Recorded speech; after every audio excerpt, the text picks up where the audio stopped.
Емшілік бар, ақтық бар, қаралық бар, бақсылық бар, қомалақ бар, батасын бері келе жатыр. Мына көріп отырған роликтеріңізде ата жолы оккульттік мистикалық ағымның ұстанушысы.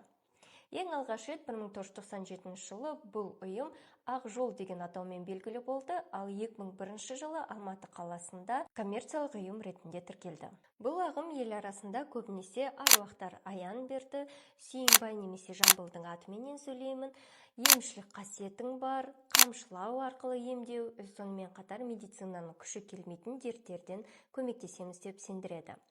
Көбіне бұл ұйымдар кіші қажылыққа қаржылық қор арқылы Қазақстанның оңтүстік өңірлеріне барады. Ұйым әрекетіне Алматы қаласының мамандандырылған экономикалық сотының 2008 жылғы 5 ақпандағы шешіміне сәйкес ата жолы оккульттік мистикалық ұйымның қызметіне тыйым салынды.